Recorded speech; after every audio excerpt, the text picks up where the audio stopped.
Good evening, my friends, and welcome to Moments with the Master. My name is Albert Dixon, and I'm the preacher at Mill Road Church of Christ. And along with me is my good friend John Henry, who is the preacher at the St. Leon's Church of Christ in Indiana. We certainly look forward to our study this evening as we open up our Bibles and we see what God has to say. Our endeavor is to teach and glorify God by the things that we say and do, and we invite you to join us. If you have the opportunity or have any questions in regards to what we're doing and what we say, you'll be given that opportunity at the end of the program that will give you directions, addresses, and information about how to contact us and even visit with us when you have that opportunity. We would love that because that's what we want to do. We would love to get to meet you and worship with you as we look forward to serving and doing the will of God.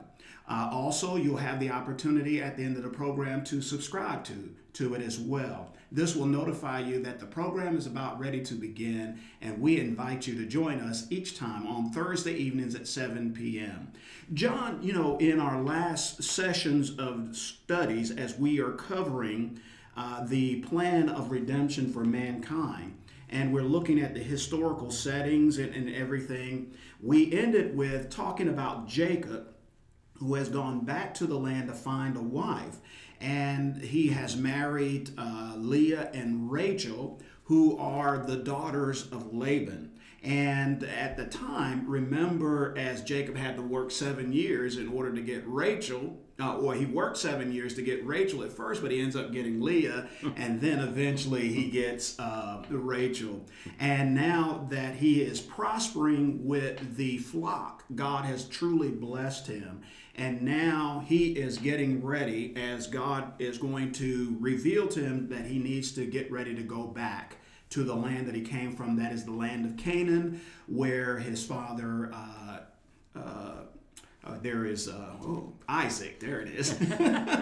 His father Isaac is, and to go back to that land, and God is instructing him to do that. And that's where we kind of left off, and we're going to begin in chapter 31, and we'd love for you to join us at this time. Again, any questions or comments, just at the end of the program, you'll get that information to contact us.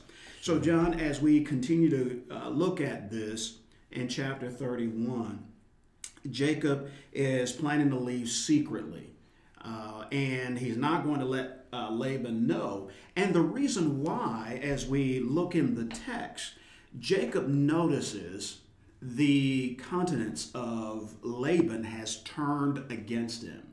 And so he's fearing that something might happen to him if he tells Laban that he is going to be leaving. So he plans to do it secretly.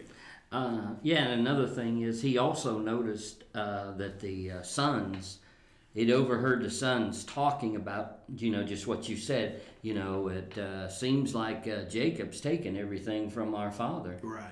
And, he keeps getting more wealthier, and our father seems to be getting a little bit poorer. And so I guess that would disturb anybody to hear those things. Right.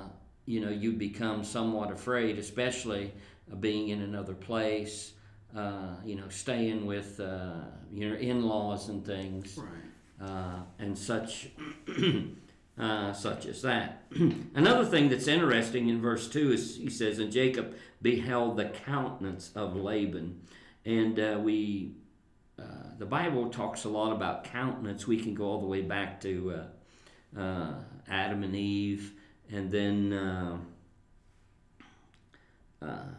the Cain and Abel situation. Yeah. I know they're in chapter. I forgot their name.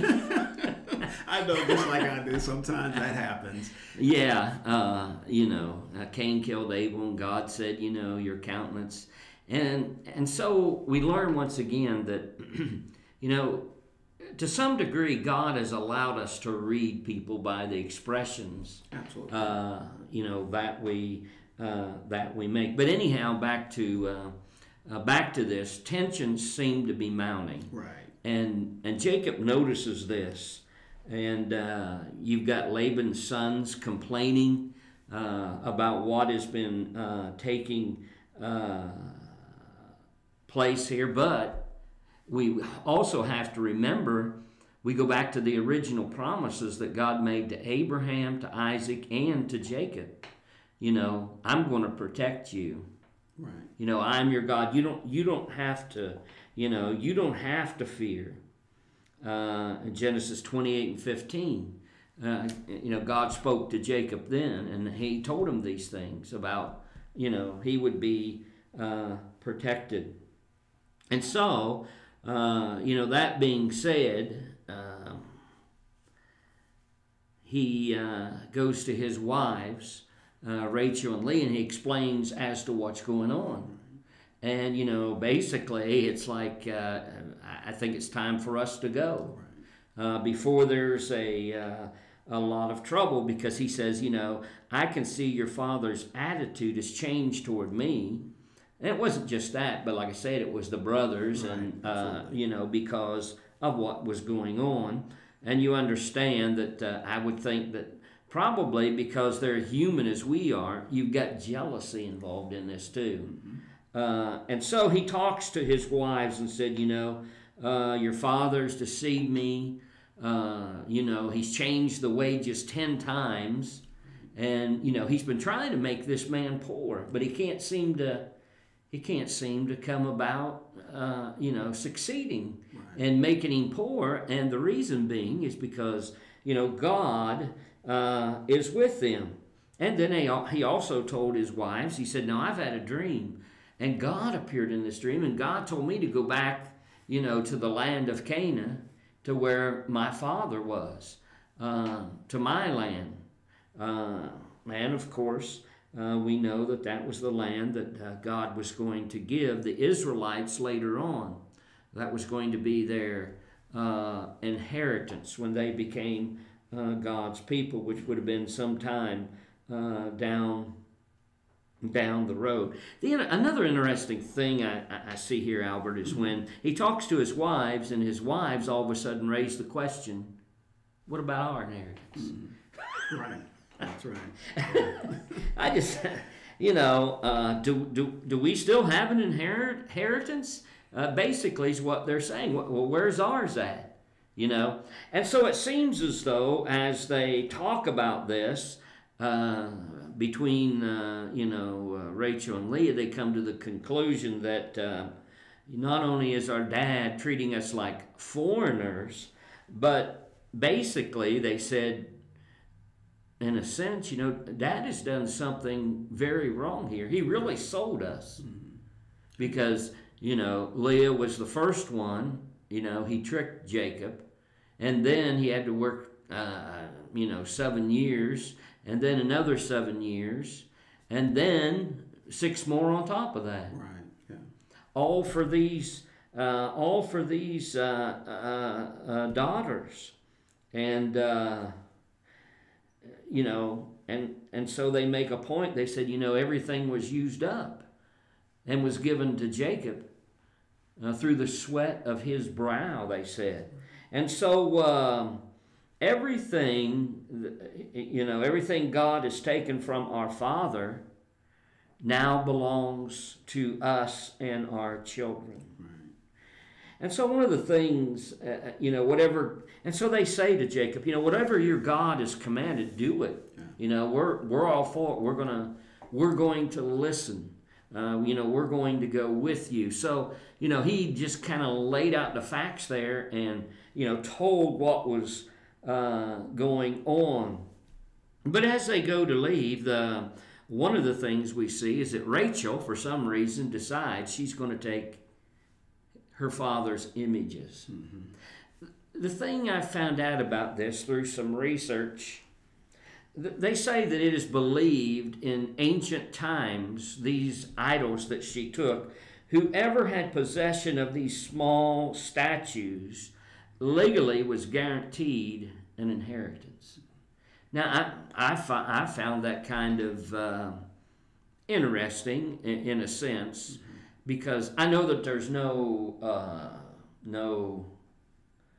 explanation given as to why she took them. Right. But it's just interesting to me that something like this is believed or said, that So maybe that's why they done it, because that was one of the things, they was interested in their inheritance. Right. Then all of a sudden, when it's time to go, she grabs them. Right, yes. So, of course, it goes back to Laban. It's reported, hey, your son-in-law left. He took everything and was gone. And so, he had a 3-day head start. Right. And it took, by the time Laban got ready to leave, it took him 7 days to catch up with him. And of course, when they got there was blame. Jacob and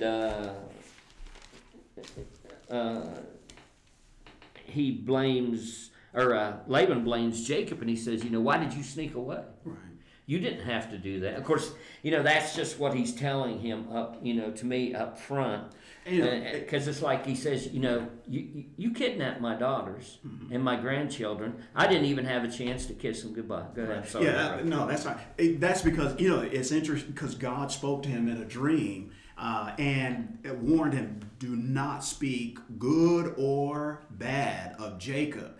And Laban is walking this fine line. And I think if God had not intervened, who knows what Laban would have done because of this. And so he's walking that fine line of these questions of why didn't, and I would have, and so forth, as you pointed out. And it's interesting, John, in connection to all of this, as we have seen the promises that God has made to Abraham.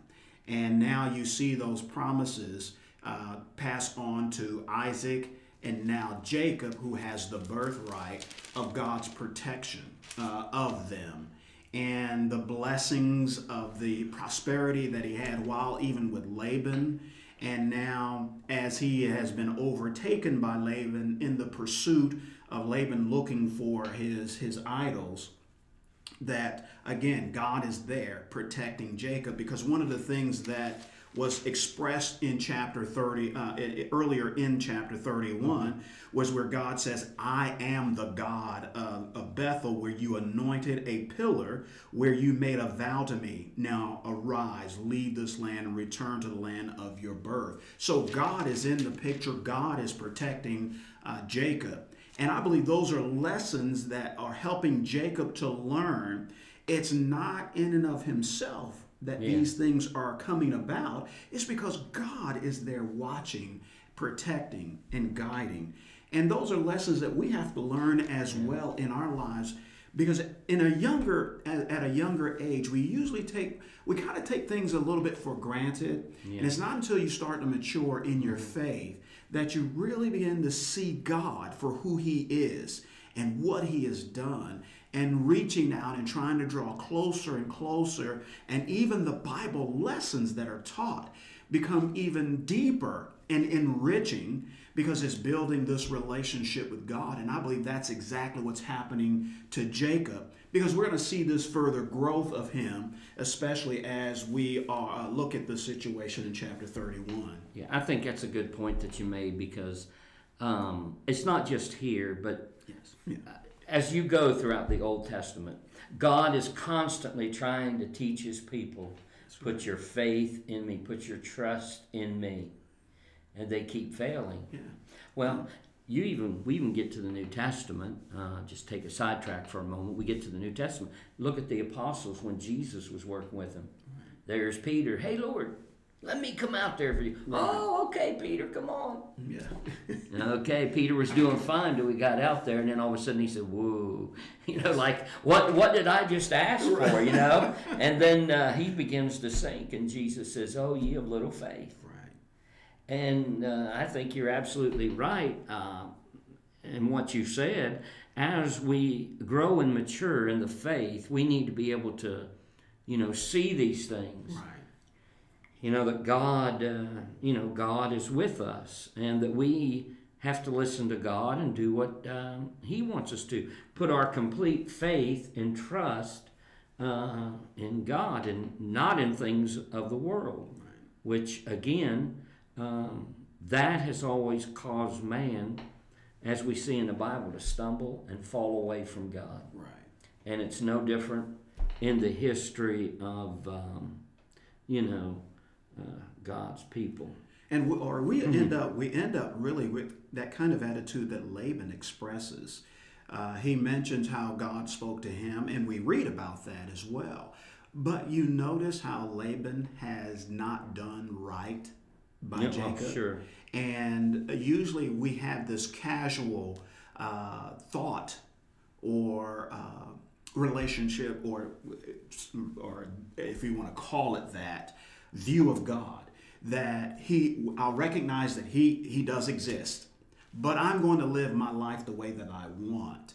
And in this case, you see Laban really not doing right to Jacob and mistreating Jacob, whereas those who understand and grow in their relationship with God learns that those kinds of things are not right, and we conduct ourselves as much as possible to conform to God's will, right, as we have expressed. Well, yeah, because Laban's still carrying around idols, yes. And so anybody that is kind of mixed up with idols and things, I don't think that they're going to be completely honest. In other words, they're using something, quote, they call it religion, right, but it's idolatry. But they're saying, I worship this God, but still, there's a lot of times it seems there's no moral principles, right, behind worshiping idols and men and things like that. It seems to me like anything goes. And another thing that I want us to think about for just a moment, that I found that in ancient there was an ancient law that a son-in-law surrendered all if he left the house of his father-in-law. I find that interesting because he doesn't try really to go on his own. It seems, God came to him and said, okay, it's time to leave. Right. Now, when God told him that, Laban was 3 days away, so he had a head start. Right. And so, it took Laban 7 days to get there. But in the meantime, God says, look, and evidently, it seems to me like that Laban had some plans to do him wrong. Absolutely. Maybe even kill him. There might be a lot of truth to this ancient law, that they've been able to decipher on, clay tablets or papyrus that they might have found, archaeologists. And it's interesting how that helps us, archaeology, to understand the Bible. I mean, we see things like this, and we're like, if you're curious, kind of like I am, you begin to think, okay, what's behind all this? Why? And then archaeologists find more and more and more things about the time period. Absolutely. And the things that they've got to say. And that just brings out further the God's hand in the matter. Sure. Yeah, that's. I'm glad you said it. That was the point I was trying to make. Absolutely. I guess I was sitting here, slipped my mind there at the end, but that was the point I was going for. Yeah, it goes to show once again how much God is involved in all this. That's right. And I know Jacob is aware of this, and I know sometimes we are aware that God is at work, in our life if we're faithful to Him. But sometimes, maybe I wonder, it's one thing to be aware of something, and it's another thing to be really aware of what's going on. Mm-hmm. It's kind of like this. A person had told me once that, a fella had a watch on. He was walking down the road, street there in town, and a fellow was coming the other way and said, hey, could you tell me what time it is? And he says, yeah, it's 10:15. Well, he just, then after that, he walked down the road, and he forgot what what time it was, what he said. And so he had to look again at his watch to see. But the first time that he looked at it, he didn't concentrate. He just kind of, he satisfied, that man's question, so to speak, and then went on. Right. And I think maybe sometimes if we're not careful, we can do that with God. Absolutely. I think so. I mean, okay, well, God's there, so that satisfies us, but, we need to take time to stop and pray, study the Bible, and, do the things that we need to be doing as God's people. Right. And, in the growing process, because I know when Laban does catch up to Jacob, he makes this point when he's asking Jacob all of this. And Jacob's reply in verse 31, he says, because I was afraid, for I thought that you would take your daughters from me by force. The one with whom you find your God shall not live. Here's the statement that Jacob makes in the presence of our kinsmen. Point out what is yours among my belongings and take it for yourself. For Jacob did not know that Rachel, as we had mentioned earlier, had taken or stolen his idol. So Jacob makes this statement, and I believe we're going to see the impact of that statement down the road, dealing with Rachel. But the point is, here is Laban looking for his idol. And so he begins the search.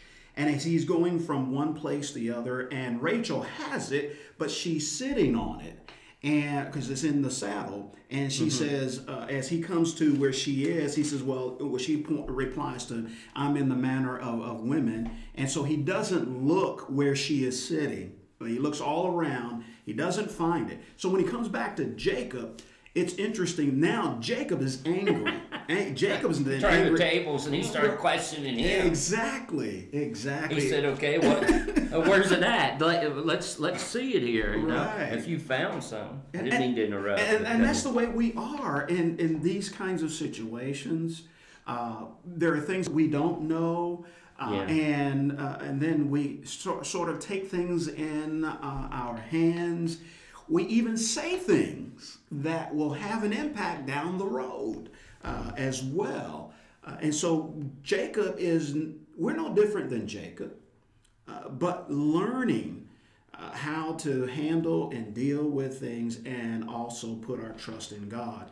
Because Jacob then turns around and says in verse 38, these 20 years I have been with you, your ewes and your female goats have not miscarried, nor have I eaten the rams of your flocks. That which was torn of beasts I did not bring to you. I bore the loss of it myself. So again, he was trying to be honorable. Jacob strives to do this. And sometimes these things happen. Another thing that I see here, really Jacob went the extra mile. Right, he did. Because in what you just read there, basically one of the things he says, I've not been inattentive to your livestock. Right. I mean, he watched over them. It seemed like night and day. And he said, if there was any loss, I paid you back. Right. I suffered the consequences. If it was at nighttime, the loss came. At daytime, whenever it was, he said, he tells Jacob, I suffered. If it was stolen, even I still suffered. And right. So this Jacob is going way beyond, because if it was just a regular employee working, we could probably safely say that, just one of those things, Yeah. You're just going to have to bite the bullet, tell the owner that, and not do anything. But it's amazing to me. He said the heat was unbearable during the day, and I was just out there, sweating and become dehydrated and, just going great guns for this guy. Right. And then at night, it was cold, and I about half froze to death. Couldn't sleep. I couldn't get any rest. Right, yeah. And then you understand when Laban comes back his anger. Yeah. So where's it at? You're accusing me. You followed me. I know that you was hot on my trail. Right. You probably wanted to do all kinds of things to me. So let's see the proof. Right. And then Jacob then begins to acknowledge God. Has protected him, because he says in verse 42, if the God of my father, the God of Abraham, and the fear of Isaac had not been for me, surely now you would have sent me away empty-handed. It goes back to the statement that you made, John, about the son-in-law. All if he leaves, all of it belongs to the father there. And here Jacob recognizes and points that out. You'd have sent me out empty-handed. Yeah. Because of the, and because if it wasn't for God, he says, God has seen my affliction and the toil of my hands. So he rendered judgment last night. Yeah. And so again, just seeing this growth in Jacob now, in acknowledging God is looking out for him. But again, as we do have these lapses when it comes to those things. But it's a growing process. And that's the encouraging thing that we see as the plan to redeem man is unfolding. We're looking at these events and learning from them that we are able to even see ourselves. That God is teaching us these lessons to help us to realize that we need to grow in our trust in Him. Yeah. So, what you said, I mean, what we've read from the Bible, that just goes to prove that what I said a moment ago, Right. that absolutely. This, through archaeology and the law that they found, he kind of, when we come down through there, he kind of acts like he knows about this. Right. But like you said, he attributes this, hey, God done this. Right. We're not talking about some little idol with no power. That's right. Yeah, we're talking about, the God who created all things, God Almighty, the great I am. And that's a great lesson for Laban, too. Oh, yeah. To learn about this God that is protecting Jacob. And hopefully down the road it causes him to reflect back on his actions, and not only that, to see God's protection of Jacob, that he, Laban, might acknowledge God as the true and living God and put aside those idols as well. So you see these lessons like that. Now as we go on down through here, because we're getting close to, yes, and so we'll try to maybe finish the chapter, but the next thing that's kind of brought up is Jacob suggests, well, I think it was Jacob, he said we need to make a covenant, I and thou, and let it be for a witness between me and thee. And it says, and Jacob took a stone and set it up for a pillar, and Jacob said unto his brethren, gather stones. And they took stones and made a heap, and they did eat there upon the heap. And Laban called it Jegar-Sahadath, but Jacob called it Gilead. And Laban said, this heap is a witness between me and thee this day. Therefore was the name of it called Gilead. Now, let me stop there and say to you that those words, both of those words, and I'm not going to try to pronounce that big one again, in verse 47, the first word, that kind of big long word there, has what they both mean is the temple. They refer to the heap of testimony. And the first one is the Aramaic, and then the second word was a Hebrew word. And so you've got it written in Aramaic and then Hebrew, but they both mean the same thing, heap of testimony. And this is, Laban said, okay, this is a heap between, verse 48, between me and you that we've made here this day. And so they call it the heap of testimony. The next thing that happens is,